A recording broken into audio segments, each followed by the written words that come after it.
সাম্প্রতিক সময়ে দৌড়ঝাঁপ লক্ষ্য করা গেছে ইরানের সামরিক বাহিনীর মধ্যে। কি নিয়ে এত উৎকণ্ঠা তা খুঁজে বের করেছে ফক্স নিউজ।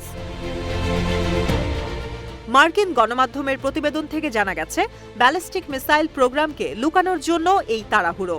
মূলত আন্তর্জাতিক নিষেধাজ্ঞা এড়াতেই এমন পদক্ষেপ নিয়েছে খামেনি প্রশাসন।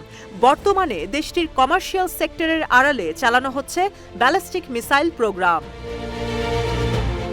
ফক্স নিউজের হাতে এসেছে national council of resistance of ইরানের বিশেষ প্রতিবেদন, যেখানে উঠে এসেছে দেশটির বেসরকারি তেল, গ্যাস ও পেট্রোকেমিক্যাল প্রতিষ্ঠানগুলোয় চালানো হচ্ছে মিসাইল প্রোগ্রাম।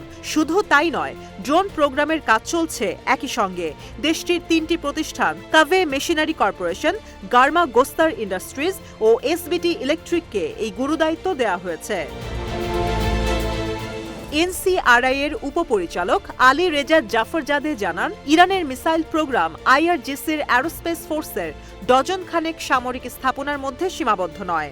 ইতোমধ্যেই বেসরকারি প্রতিষ্ঠানের মাধ্যমে সফিস্টিকেটেড নেটওয়ার্ক তৈরি করেছে খামেনি প্রশাসন। দুইভাবে এটি ইরানকে সহায়তা করছে। প্রথমত, বেসরকারি প্রতিষ্ঠানকে যুক্ত করে উৎপাদন বিকেন্দ্রীকরণের মাধ্যমে দেশটির প্রকৃত মিসাইল সংখ্যার তথ্য আড়াল করা সম্ভব। পাশাপাশি এর মাধ্যমে পশ্চিমাদের কাছে জবাবদিহিতা ও নিষেধাজ্ঞা থেকেও রেহাই পাওয়া যাবে। National council of resistance of ইরানের প্রতিবেদন বলছে, 3টি প্রতিষ্ঠানে এমন আইটেম তৈরি করা হয়েছে যার সঙ্গে কোম্পানিগুলোর ব্যবসার কোনো সম্পৃক্ততা নেই।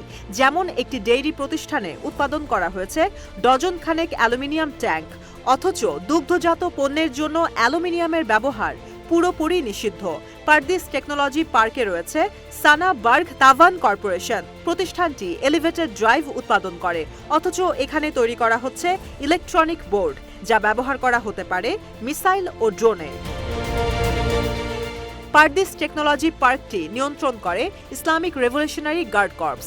সাধারণ জনগণের প্রবেশাধিকার সংরক্ষিত। পশ্চিমা নিষেধাজ্ঞার মধ্যে মিসাইল প্রোগ্রাম চালিয়ে নেওয়ার বিষয়টি ইরানের জন্য নতুন নয়। নিষেধাজ্ঞা এই গতিকে মন্থর করলেও প্রোগ্রাম বন্ধ করতে পারেনি।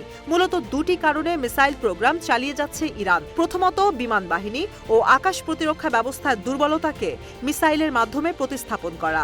দ্বিতীয় কারণটি হল হামাস হিজবুল্লাহর মতো প্রক্সিদের শক্তিশালী করার মাধ্যমে নিজ ভূখণ্ডের ওপর পশ্চিমাদের হামলার শঙ্কা কমানো।